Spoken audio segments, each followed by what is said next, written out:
നമസ്കാരം. അരുണാചൽ പ്രദേശിലെ ഹോട്ടൽ മുറിയിൽ മലയാളികളായ ദമ്പതികളെയും സുഹൃത്തിനെയും മരിച്ച നിലയിൽ കണ്ടെത്തിയ സംഭവത്തിൽ കൂടുതൽ വിവരങ്ങൾ പുറത്ത്. മരിച്ച നവീന്റെ കാറിൽ നിന്ന് പോലീസിന് പ്രത്യേക തരത്തിലുള്ള കല്ലുകളും ചിത്രങ്ങളും കണ്ടെത്തി. ഇവരുടെ പക്കൽ നിന്ന് കണ്ടെത്തിയ ഇമെയിലിൽ സൂചിപ്പിച്ചിട്ടുള്ള കല്ലുകളാണ് ഇവയെന്നാണ് കരുതപ്പെടുന്നത്. ഡോൺ ബോസ്കോ എന്ന വിലാസത്തിൽ നിന്ന് ആര്യയ്ക്ക് വന്ന മെയിലിലാണ് ഈ കല്ലുകളെ കുറിച്ച് പറയുന്നത്. ഇമെയിൽ ഐഡിയെ കുറിച്ചും പോലീസ് അന്വേഷിക്കുന്നുണ്ട്. ഡോൺ ബോസ്കോ എന്ന പേരിൽ ആര്യയ്ക്ക് സന്ദേശം അയച്ചത് നവീൻ തന്നെയാണോ എന്നും സംശയമുണ്ട്. യാത്രാ ചെലവിന് പണം ആവശ്യം വന്നപ്പോൾ ആര്യയുടെ ആഭരണങ്ങൾ വിറ്റതായും പോലീസിന് വിവരം ലഭിച്ചു. ആര്യയുടെ മൃതദേഹത്തിന് സ്വർണ്ണാഭരണങ്ങൾ ഉണ്ടായിരുന്നില്ല.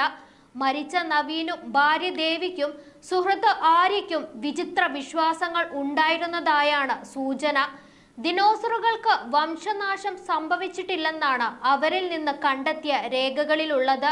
അവയെ മറ്റ് ഗ്രഹങ്ങളിലേക്ക് മാറ്റിയതാണെന്നും ഭൂമിയിലേക്ക് മാറ്റിയതാണെന്നും ഭൂമിയിലെ 90% മനുഷ്യരെയും മൃഗങ്ങളെയും 2 ഗ്രഹങ്ങളിലേക്ക് കൊണ്ടുപോകുമെന്നാണ് ഇവരുടെ വിശ്വാസം.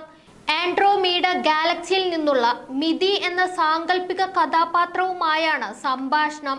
വിചിത്ര വിശ്വാസങ്ങൾ അടങ്ങിയ 466 പേജുകളുടെ പകർപ്പാണ് പുറത്തു വന്നത്.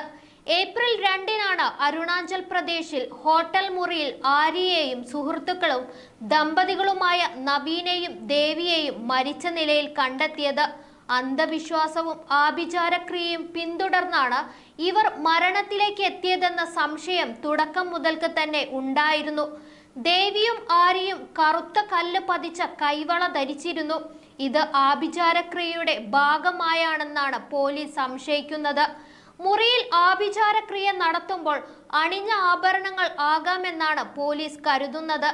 ശരീരത്തിൽ മുറിവുണ്ടാകാൻ ഉപയോഗിച്ച 3 സ്റ്റെയിൻലെസ് സ്റ്റീൽ റേസർ ബ്ലേഡുകളും കണ്ടെത്തിയിട്ടുണ്ട്.